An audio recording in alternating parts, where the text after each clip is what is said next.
Hello. Hey, you guys.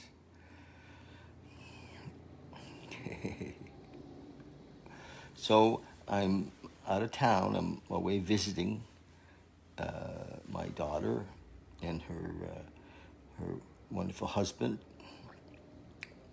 and grandkids. I have grandkids. And so I'm a little late today getting to this reading. And, you know, my message today is that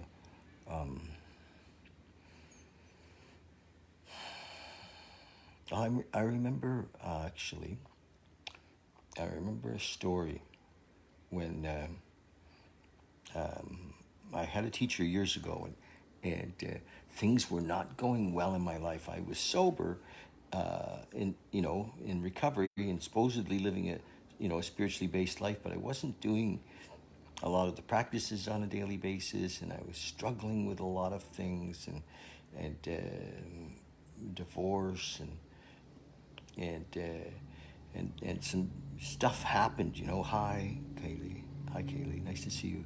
Some stuff happened, and we were in group in Mexico, actually, and I had come to this group, and I was broke, and he let me come. It was amazing. And actually, I owed him money too. I was just like in a tough spot, and he said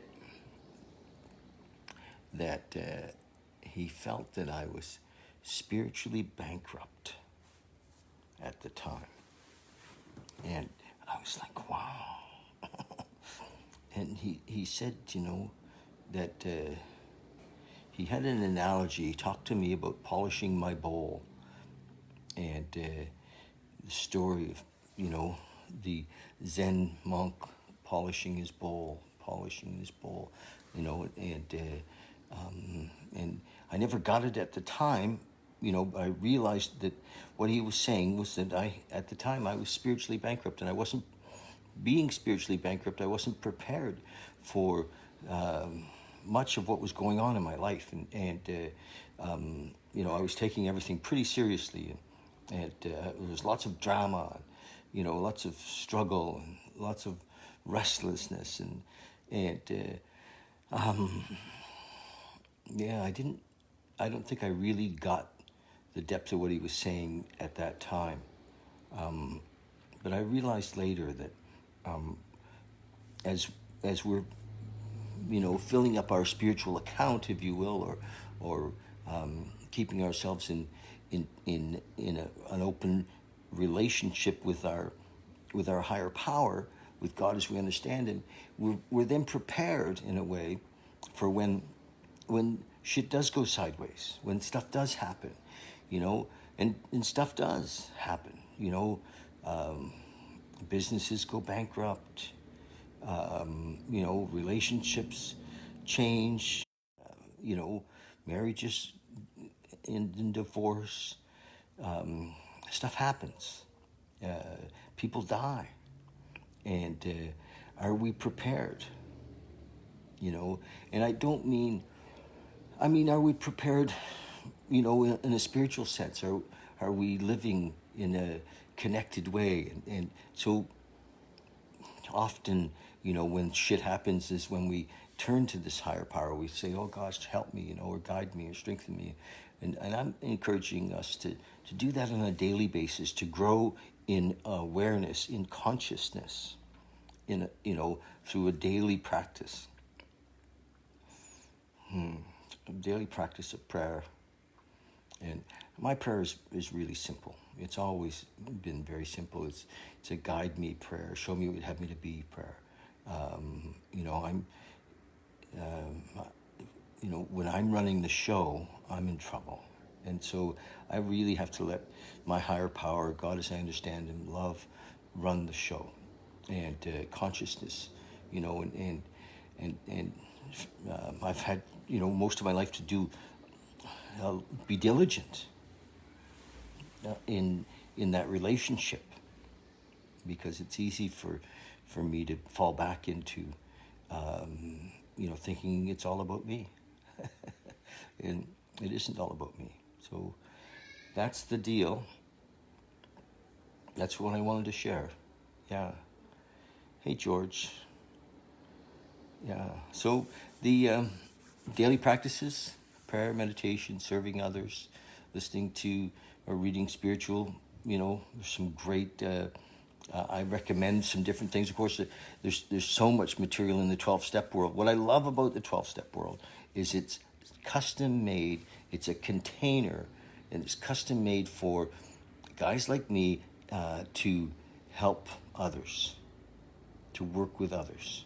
And it's simple, and I can give it away very simply. I could sit down with anybody in any situation in life, and help them to see that, of ourselves, that we can't really run the show. So I love that framework. I've studied a lot of other spiritual practices and spiritual teachings, but nothing gave, this one really is me. And because I am a recovered alcoholic, and it's so easy for us to take that framework and imprint it for others, to help them come out of that hell of addiction and alcoholism, using that very simplified framework. So I recommend it. It's perfectly put together. It's perfectly put together, and the readings in the book, are so amazing. That being said, I've spent hours listening to other teachers as well. Muji, I can't even begin to tell you how many hours I've spent listening to Muji and Ram Dass and Eckhart Tolle. These guys are all saying the same thing in different ways. I'm also reading, although I missed yesterday, I meant to, found that being on the road, it was impossible to do it. We'll start again next week. I'm reading the Bhagavad Gita online for you, the Bhagavad Gita. So we'll be back on it Tuesday next week. I only got Tuesday and Wednesday this week. It's an amazing teaching, and it helps us to see, our path to this relationship with universal intelligence, with consciousness, with God, with higher power, with love. This relationship that really, as we develop that relationship, we take life less seriously. It's way less seriously. So it's the 23rd of October. 23rd of October. I'm going to read from my little book today. And how you guys? There we go. The 23rd. This little book I read from is called the 24-Hour Day Book, and it's a beautiful little piece. And it was written in 1954, so it's a bit dated sometimes, and I don't always agree with him. He talks sometimes of God as if it's something separate from us, this idea that we have to earn our relationship with God. I moved past that. I realized that we, what Bill said in We Agnostics, Bill Wilson said in We Agnostics, God either is or he isn't. Either he's everything or he's nothing. What is our choice to be? And wow, God either is or he isn't. Either he's everything or he's nothing. So if he's everything, he's not separate. God is not something that we have to really look for. We just have to realize that we are one with that. We are that. And it's just our ego that separates us, our persona that separates us in idea. But the truth is, even though we imagine ourselves separate, we're not. So we don't have to look for him. We just realize that we're, from an ego standpoint, not him. And as we let go of fear and guilt and shame, and we move into that, we become that. Even if we're not aware that we're that, we move into that. So, hey, Ravi, nice to see you, my friend. So I'm reading today, just starting right now, the 24-Hour Day Book, October 23rd, a little late today, buddy. I'm visiting my daughter and her husband and their kids in Squamish. So, thought for the day. Oh, he's talking yesterday. He's he's talking about the relationship with the program. So he had, yesterday was second, am I content to face the rest of my life without alcohol? Third, he says today, third, I have learned how to be honest. What a relief. Third, I have learned how to be honest. What a relief. No more ducking or dodging. No more tall tales. No more pretending to be what I am not. My cards are on the table. Find all for all the world to see. I am what I am, as Popeye used to say. That was a cartoon we used to watch, Popeye the Sailor Man. Popeye used to say, I am what I am. That dates us a little bit. And that's all I am. I have had a unsavory past, yes. I am sorry, yes, but it cannot be changed now. All that is yesterday is done. But now my life is an open book. Come and look at it if you want to. I'm trying to do the best I can. I will fail often, but I won't make excuses. I will face things as they are. Life on life's terms, right? And not run away. Am I really honest?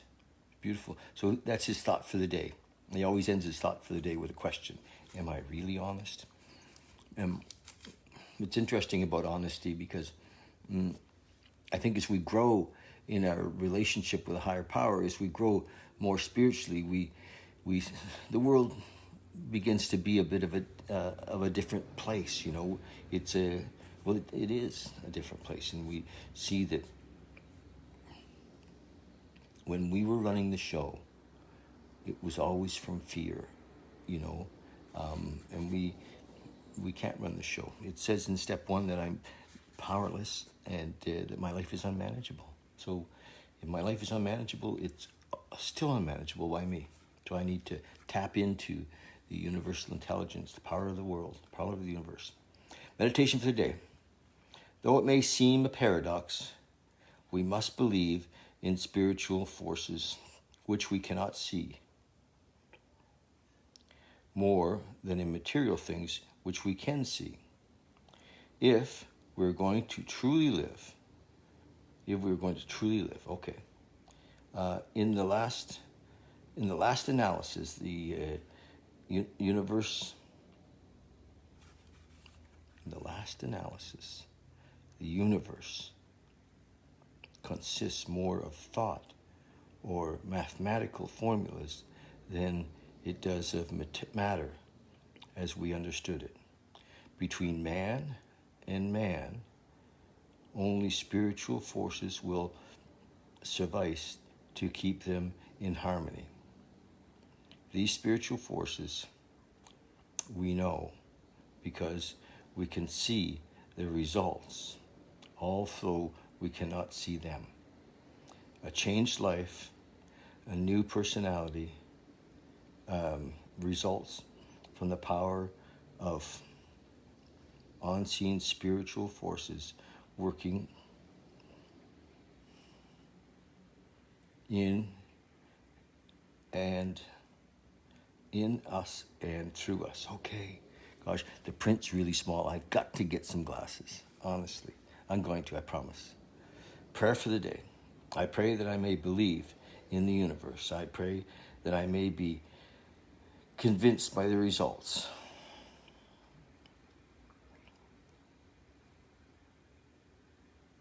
Of the unseen, which I do see. Yeah, it's so obvious. It's so obvious. It wasn't always obvious, but it's so obvious now. I'm very blessed. Okay, you guys. So that's it, you know. Polish the bowl. You know, daily prayer, daily meditation. Stay in touch with our higher power. You know, stay in touch. Stay, you know, it's not even connected. We are one. Just stay in that feeling that, you know, through prayer, through meditation. Yes. And I'll see you tomorrow. We'll read again tomorrow. Every day. Love you guys so much. Thanks.